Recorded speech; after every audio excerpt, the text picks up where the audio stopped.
तबाही से जूझ रहे उत्तराखंड के लिए अगले 48 घंटे भारी, मौसम विभाग की चेतावनी। अगले 2 दिनों में हो सकती है भारी बारिश।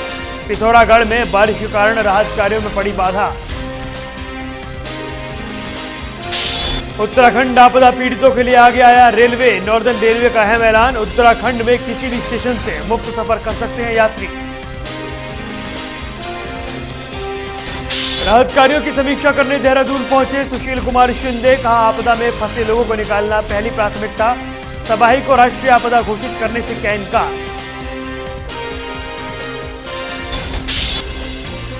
तीन दिन से जॉलीग्रांट एयरपोर्ट के नजदीक फंसे रेस्क्यू किए गए आपदा पीड़ित। राहत कैंप जाने के लिए नहीं की जा रही कोई भी व्यवस्था। पेड़ के नीचे बैठकर भूखे प्यासे पीड़ित कर रहे हैं इंतजार। यूपी में बिजली की बड़ी दरों के खिलाफ आम आदमी पार्टी ने किया प्रदर्शन। लखनऊ में शक्ति भवन के सामने पुलिस और कार्यकर्ताओं के बीच जोरदार झड़प।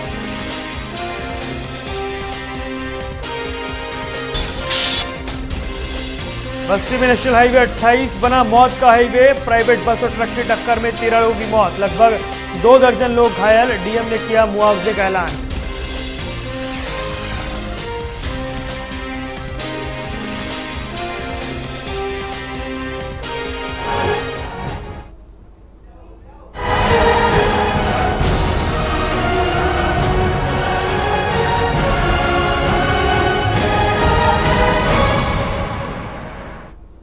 न्यूज रडार लेकर हाजिर हूं मैं आपके साथ वरुण गोयल। उत्तराखंड की पहाड़ियों में सेना का ऑपरेशन राहत जारी है। सेना ने अब तक हजारों लोगों को सुरक्षित बचा लिया है। अभी बाकी फंसे लोगों को भी सेना के जवान बचाने की कवायद में जुटे हैं। जोशीमठ में राहत कार्य जारी है। सेना जान बचाने में जुटी हुई है और जिस तरीके से ये माहौल है, अगले 48 घंटे काफी अहम हो गए हैं क्योंकि बारिश होने की आशंका है और ऐसे में सेना आईटीबीपी का जो राहत का काम है वो और तेज हो गया है। लगातार लोगों को वहां से निकाला जा रहा है लेकिन संख्या इतनी ज्यादा है कि परेशानियां आ रही हैं और जहां तहां अभी भी भारी संख्या में लोग फंसे हुए हैं। केदार घाटी से लेकर गौरीकुंड और गंगोत्री से लेकर बद्रीनाथ तक हर तरफ लोग फंसे हुए हैं और जो आपदा आई है उसके बाद भारी संख्या में लोगों को निकाला गया है। सेना ने जब से मोर्चा संभाला है काफी तादाद में लोग रेस्क्यू किए गए हैं लेकिन अभी स्थिति काबू में नहीं आई है। पिथौरागढ़ के आपदाग्रस्त क्षेत्र धारूचला में आपदा राहत कार्य पर मौसम की मार पड़ रही है। खराब मौसम के चलते पिथौरागढ़ की नैनी सैनी हवाई पट्टी से हेलीकॉप्टर उड़ान नहीं भर पा रहे हैं और इस चलते आपदा बचाव कार्य और राहत सामग्री पहुंचाने में दिक्कत आ रही है।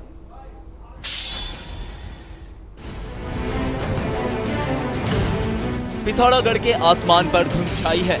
यह खराब मौसम आपदा बचाव और राहत के काम के आड़े आ रहा है।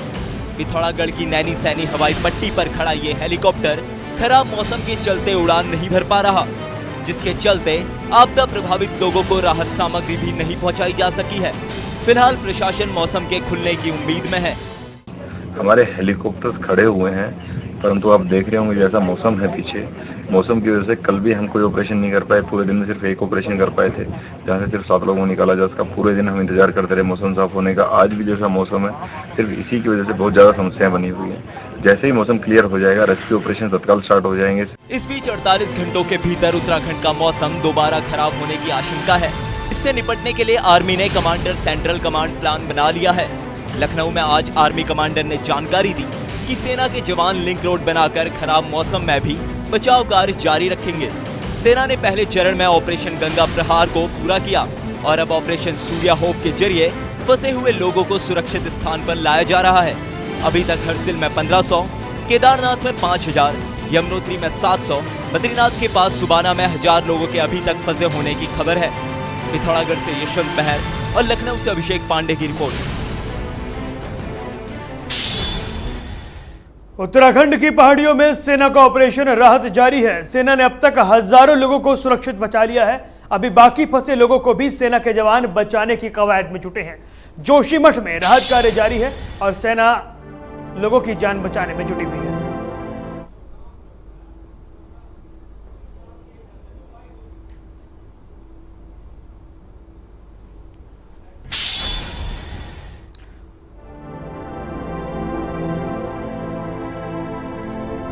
जो लहरें कल उफान पर थी, जिन लहरों के सामने सब कुछ माना था, जो लहरें सबका रास्ता रोके खड़ी थी, आज उन्हीं लहरों को हमारी सेना के जवानों ने बौना साबित कर दिया।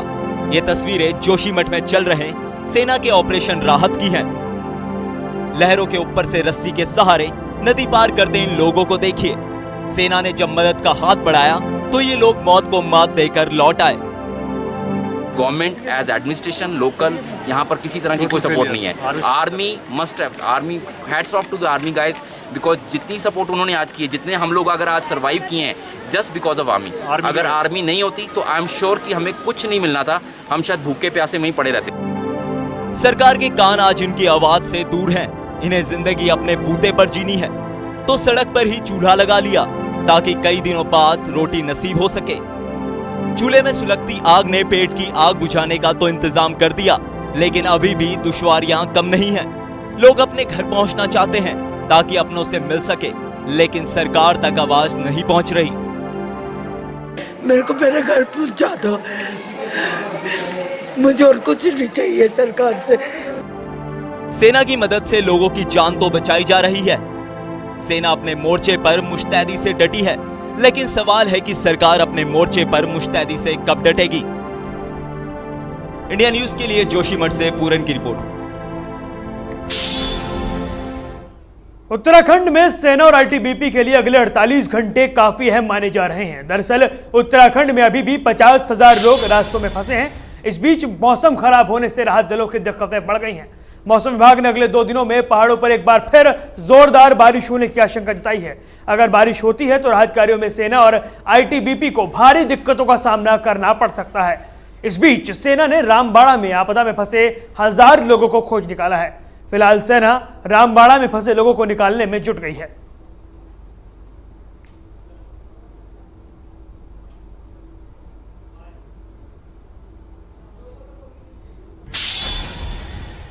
तो आपको बता दें, इस तरीके से ऑपरेशन राहत लगातार जारी है। वहीं श्रीनगर में अलकनंदा नदी से आई भारी तबाही का सबसे ज्यादा दोषी निर्माणाधीन अलकनंदा हाइड्रो पावर प्रोजेक्ट की कार्यदायी संस्था जीवीके को मान रहे हैं। जैसे जैसे वक्त बीतता जा रहा है वैसे वैसे तबाही की तस्वीरें सामने आने लगी हैं। शक्ति विहार और एसएसवी एकेडमी में 8 फीट तक मलबा आ गया है, जो अभी तक हट नहीं पाया है। इस तरह ही केदार मोहल्ले में भी कई मकान क्षतिग्रस्त हो गए हैं। वहीं स्थानीय प्रशासन का खिलाफ लोगों में आक्रोश बढ़ता जा रहा है।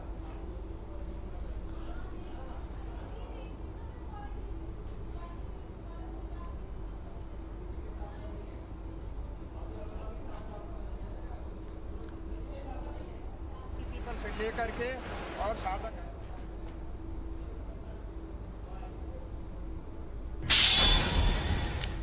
तो एक तरफ सेना और आईटीबीपी के जवान आपदा पीड़ितों को जान पर खेलकर बचाने में जुटे हैं, वहीं देहरादून में राहत के नाम पर आपदा पीड़ितों के साथ खिलवाड़ करने का भी मामला सामने आया है। दरअसल केदारनाथ और बद्रीनाथ से हेलीकॉप्टर से रेस्क्यू करके लाए जा रहे पीड़ितों को जॉली ग्रांट छोड़ा जा रहा है। वहां से प्रशासन पीड़ितों को बसों में बिठाकर मात्र 100 मीटर की दूरी पर उतार रहा है। राहत शिविरों तक पहुंचाने के बजाय प्रशासन पीड़ितों को रास्ते में उतारकर अपनी जिम्मेदारी पूरी कर रहा है।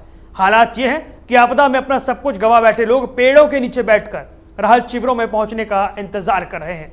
प्रशासन के इस रवैये के खिलाफ अब आपदा पीड़ितों में गुस्सा फैलता जा रहा है।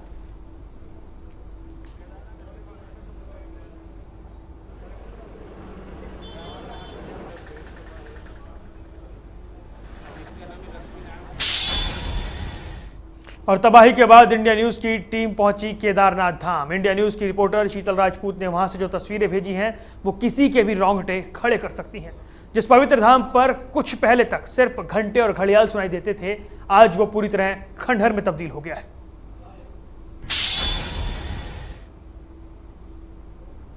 मैं ये दिखाना चाहूंगी संजीव, ये जहां मैं खड़ी हूँ इस वक्त, जिस वक्त मैं यहाँ खड़ी हूँ, ये चबूतरा था। पूरा कई फीट ऊंचा चबूतरा था, प्लेटफॉर्म था। और इस प्लेटफॉर्म पर मंदिर के ठीक बाहर यहाँ पर लोग बैठते थे, पूजा करते थे, मंदिर पे घुसने से पहले यहाँ बैठा करते थे। तो ये चबूतरा पूरा सपाट हो गया है। यहाँ सिर्फ और सिर्फ वो पत्थर और शिलाएं दिख रही हैं जो पहाड़ से नीचे बहकर आई हैं पानी के उस वेग के साथ। और अगर प्लेटफॉर्म से इस चबूतरे से आगे बढ़ें तो हम आपको दिखाएंगे मंदिर की बाकी तस्वीर। आप देख सकते हैं मेरे पीछे संजीव, मैं चाहूंगी कि आप कैमरा यहाँ फोकस करें। मेरे पीछे ये पवित्र केदारनाथ मंदिर है जो तटस्थ खड़ा है। हजारों श्रद्धालुओं को, उन लोगों को जो बाबा भोलेनाथ की पूजा करते हैं, उन्हें ये जानकर राहत होगी कि ये मंदिर बिल्कुल सुरक्षित है। देखिए, मंदिर पे कोई आंच नहीं आई है, मंदिर बिल्कुल तटस्थ खड़ा है, अटल खड़ा है। मंदिर के ठीक सामने आप नंदी बैल की ये मूर्ति देख सकते हैं और ये भी हमें काफ़ी हद तक सुरक्षित दिख रही है। मंदिर को कोई आंच नहीं आई है, बिल्कुल सुरक्षित है ये मंदिर। पूजा के थाल आपको नीचे दिख सकते हैं। यहाँ पर जिस वक्त पानी का वेग आया होगा तो पूजा चल रही होगी। जैसे कि मैंने आपको बताया, यहाँ प्लेटफॉर्म था, चबूतरा था, जहाँ पर लोग बैठकर पूजा करते थे मंदिर में अंदर जाने से पहले। ये आप मेरी दाईं तरफ देख रहे हैं नंदी बैल, और नंदी बैल की ये मूर्ति, ये स्टैचू बिल्कुल सुरक्षित है। उन तमाम श्रद्धालुओं को, उन तमाम भक्तों को ये जानकर राहत मिलेगी कि मंदिर बिल्कुल सुरक्षित है। अगर पीछे देखें तो ये यहाँ पर ये मंदिर का प्रमुख ढांचा है। देखिए, प्रमुख ढांचा, और प्रमुख ढांचे पर लटकी हुई ये फूल मालाएं भी आपको बिल्कुल सूखी हुई ज़रूर है, लेकिन लटकी हुई हैं। इन्हें हवा का रुख या पानी का वेग उड़ाकर नहीं ले गया। पताकाएं आप देख सकते हैं, पताकाएं जो हैं वो भी अभी लहरा रही हैं। और इस मंदिर के ठीक बाहर कई सारे शव अभी भी पड़े हुए हैं जो डिकम्पोज हाल में हैं, जिनकी तस्वीर हम अपने दर्शकों को नहीं दिखाएंगे क्योंकि ये विचलित कर सकती हैं। और बताया गया है कि मंदिर के अंदर भी कई शव पाए गए थे जिन्हें निकाला गया था। कई शव मंदिर से निकाले गए हैं। मंदिर के बाहर अभी भी कई शव पड़े हैं डिकम्पोज हालत में, लेकिन ये तस्वीरें विचलित कर सकते हैं। हम अपने दर्शकों को नहीं दिखाएंगे ये तस्वीरें।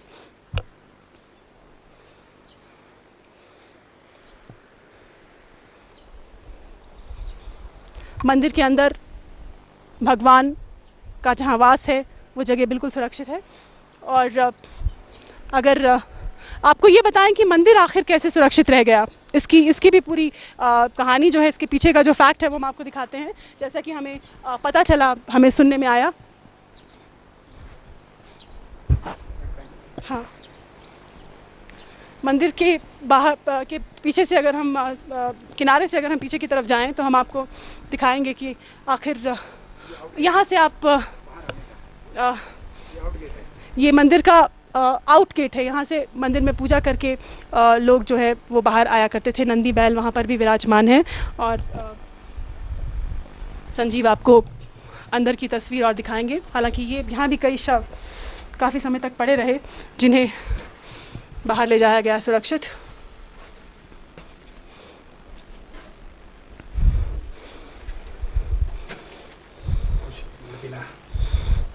विग्रह को कोई नुकसान नहीं हुआ है।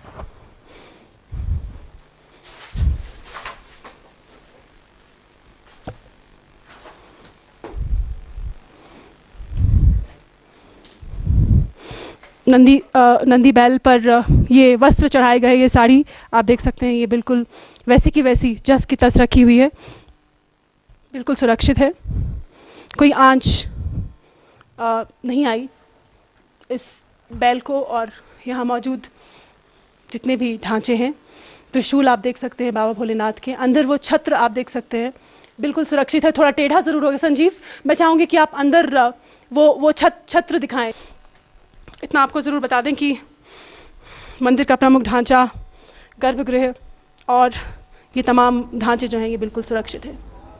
तो ग्राउंड जीरो पर पहुंचा इंडिया न्यूज और आपने देखा शीतल राजपूत हमारी सहयोगी वहां के तमाम हालातों का जायजा ले रही थी। उधर उत्तराखंड में कांग्रेस और बीजेपी की सियासत का दौर पहले से ही जारी है, लेकिन नरेंद्र मोदी और गृह मंत्री सुशील कुमार शिंदे के देहरादून पहुंचने के बाद आफत के बाद सियासत भी तेज हो गई।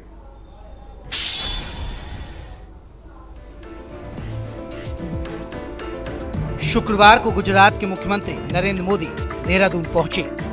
मोदी ने हेलीकॉप्टर से राज्य का दौरा करने की बात कही।